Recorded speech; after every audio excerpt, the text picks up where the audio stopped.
The history of discovery, particularly cosmic discovery, but discovery in general, scientific discovery, is one where at any given moment there's a frontier.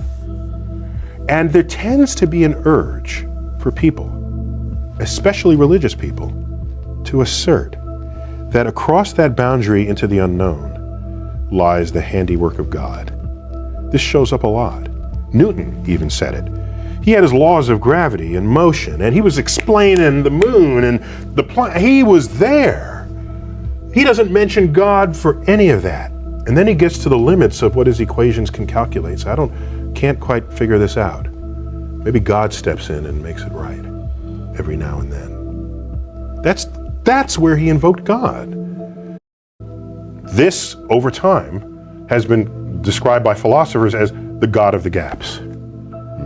If that's where you're going to put your God in this world, then God is an ever-receding pocket of scientific ignorance. If that's how you're going to invoke God, if God is the mystery of the universe, these mysteries, we're tackling these mysteries one by one. If you're going to stay religious at the end of the conversation, God has to be more to you than just where science has yet to tread. So to the person who says maybe dark matter is God, if the only reason why you're saying it's because it's a mystery, then get ready to have that undone.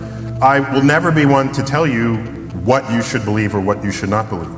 What I will say is that if you want to say that where we don't understand things, that's where God rests, that's where God operates, the God of the gaps argument, because I get asked that all the time. What was around before the universe? I don't know. Must have been something, God. So they got to stick in God where we're not there yet. And I just say, well, we got top people working on that. It's a current frontier. We're not there yet. And given the history of the moving frontier, where people had previously said, well, God must be operating, we're long past that. Those explanations have come.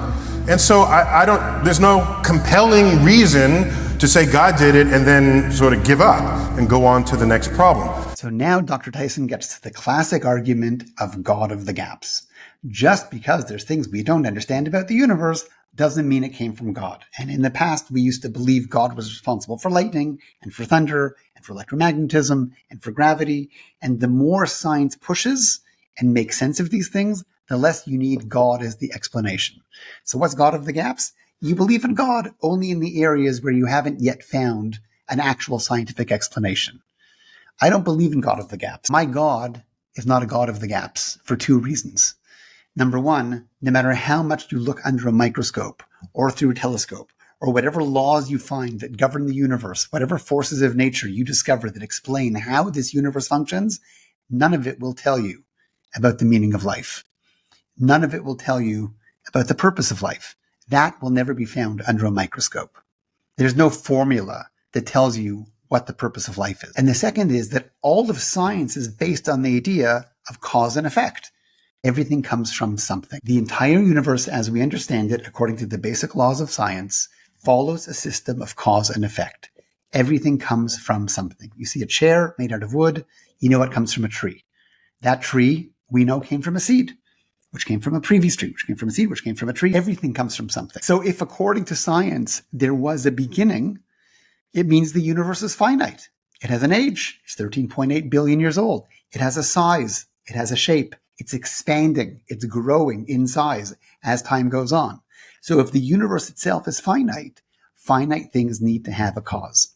If there's a beginning, there must be a beginner. You can't say the universe created itself any more than saying a chair can create itself. If there's nothing there, from nothing, nothing comes. So this isn't about God of the gaps.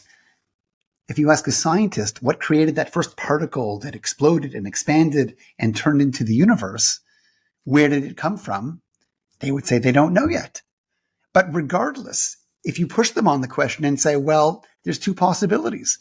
Either something infinite created it, which I call God, some infinite, unlimited force beyond space and time created the beginning of space and time, or you'll say something finite created it. But if something finite created it, you're still stuck with the question, okay, so where did that finite thing come from? and what was before that, and what was before that. So it seems to be that the idea that infinite created finite is not just an explanation for the universe. It's not just the best explanation for the universe. It's the only possible explanation for the universe.